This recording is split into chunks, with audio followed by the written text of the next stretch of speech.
All right, cave dwellers, a little role reversal. Ladies' time. We have a great story here for you guys, and I think you're really going to appreciate it because this is the main reason we did this channel for you guys, the fans, and for Camaro owners all over the world. So take it away, Tonya. What do we got going? Well, we're getting back to the roots of why we started the channel, as Andrew was saying. This whole 5 months of Bye-Bye Camaro kind of got in the way of that. And we went off on this tangent of um, Panthers and all kinds of crazy stuff. So, ooh, that's hot. Bye bye, Camaro, right? Um, so let's take a break from all the crazy 2024 Camaro hoopla and get back to you guys.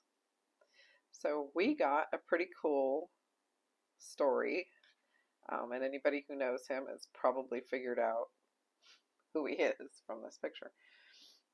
So Tom Maricos has sent us his story along with some photos.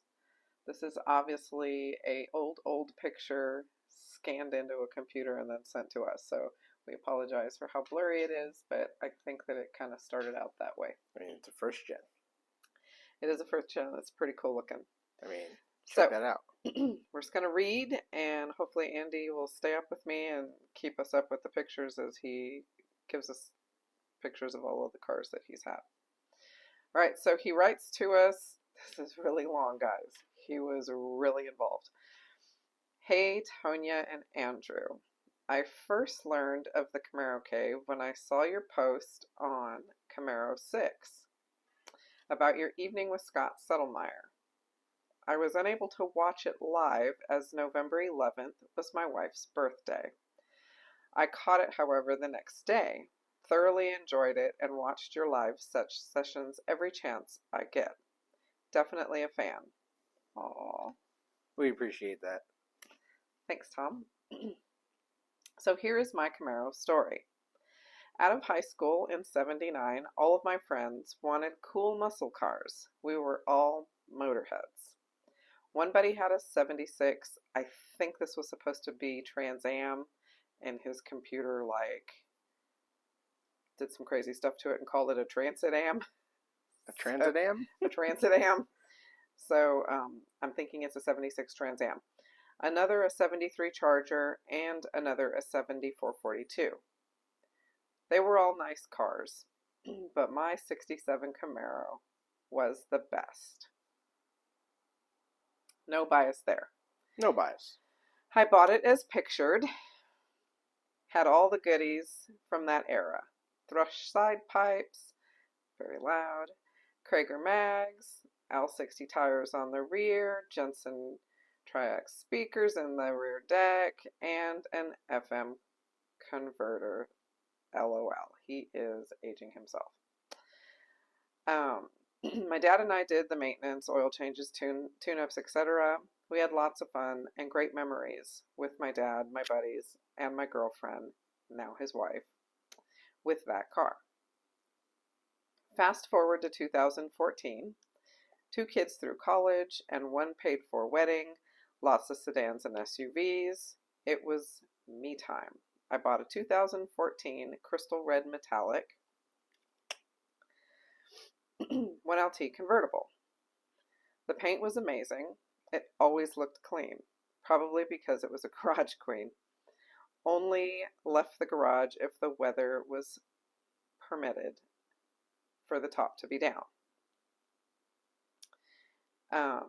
In 2018, I traded that Camaro for a garnet red tin coat 2LT convertible with Kalahari leather interior. Ta-da! There's that one. Kalahari! Beautiful car. Got so many compliments. It, too, was only driven on nice days. In 2021, my son pre-ordered one of the toughest vehicles to get, the new Ford Bronco. He talked me into ordering one, too. Finally, in 2023, when my Bronco was built, I traded in the Camaro, ... It wasn't planned. I made a tough last-minute decision My wife couldn't believe I traded my baby. I missed my Camaro, dropping the top and going for a cruise through the park on a warm summer's evening, but I knew there would always be another in my future, maybe around 2025, 26, but it came much sooner. When I heard 2024 was the final year for the Camaro, and it was going to be a short run, I told Lori, my wife, I'm ordering one. Previously working at a Ford dealership, I was familiar with manufacturing ordering processes, timelines, allocations, all the craziness we experienced with the Broncos and Maverick orders. With all I read about the Camaro orders on various forums, I figured once I placed an order, it would take 4 to 6 months before it was built. I was fine with that, as I really didn't plan to drive it until spring of 24, as my Bronco would be my winter driver and the Camaro would hibernate during the winter months, as my 2 previous Camaros did. Stand by while I get used to Andy's laptop. Mine's a touchscreen, his apparently is not. No, it is not. I keep touching the screen, babe, and it's not doing anything. Just use the arrows. All right. So, my former sales manager, Mike, hooked me up with the sales manager at a sister Chevy store. I met with Bill on Thursday, August 3rd. Mike had told me that I planned to order a 3LT convertible, but no other details. When I arrived at the dealership, Bill showed me on his screen that he had just received an allocation for a 3LT convertible. My lucky day. Lucky day. Lucky day. Oh, lucky day. Once we built the Camaro with my desired options, Chevy immediately accepted the order and showed a build week of September 4th. I never expected that. Bill said with the UAW strike situation, no telling if that date would actually hold. He told me he would turn my file over to a salesman named Ernie, who would then notify me once my Camaro arrived at the dealership. In the following weeks, as the UAW was adding plants to the strike list, I was wondering if Lansing would be next. Several times, I tried using the chat on Chevrolet.com, hoping to get any status on my Camaro, to no avail. Finally, on September 26th, Ernie, my salesman, called me and said my Camaro had shipped. He didn't have an ETA, but was able to provide a window sticker. I was happy to see that all the features that I had ordered made it onto the build. On September 27th, Ernie texted me a picture of my Camaro as it was just dropped off at the dealership. He said they needed a day to PDI, do the PA state inspection and cleanup. He was off on the 28th, and I didn't want to make him come in on his day off, so we decided on a delivery for the 29th. Ironically, September 29th, 1966 is when the 1967 Camaro went on sale.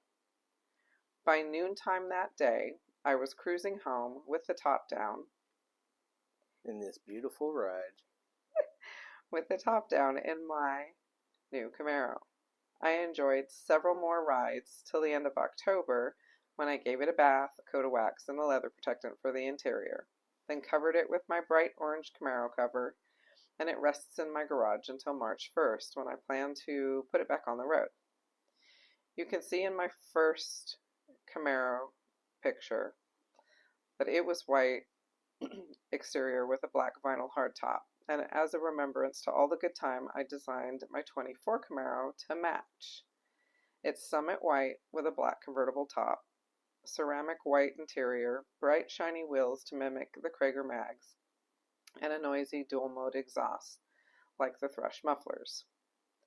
I have been extremely fortunate to own not just one Camaro, but 4 in my lifetime. When I get behind the wheel of my 24, it brings me back to my first Camaro.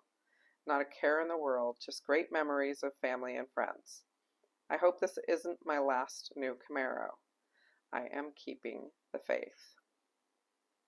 Camaros are not to be four-door SUVs. Oops. I hope you enjoyed my long-winded Camaro story, LOL. I live in the South Hills of Pittsburgh. It was so great to hear your interview with the F-Bod father and realize I live less than an hour from the legend who is responsible for so much of my driving enjoyment. If you are ever planning a trip to Pittsburgh with some free time, please reach out to me. It would be great to meet up with you, perhaps grab a bite to eat and talk Camaro. Keep up the fantastic weekly discussions. I will be watching. Sincerely, Tom. So, Tom, we are always up in that area. So we will most definitely look you up and come visit your beautiful white Camaro that looks like your first Camaro. And hopefully everybody is keeping the faith, as the great Settlemyre has asked us to do. And this won't be your last brand new Camaro. So, everybody, keep the faith, keep your stories coming, because I love these kind of stories and I love bringing them to the rest of you. Peace. Appreciate it, guys. Don't forget to smash that like button, and if you haven't, subscribe. We'll see you on the next one.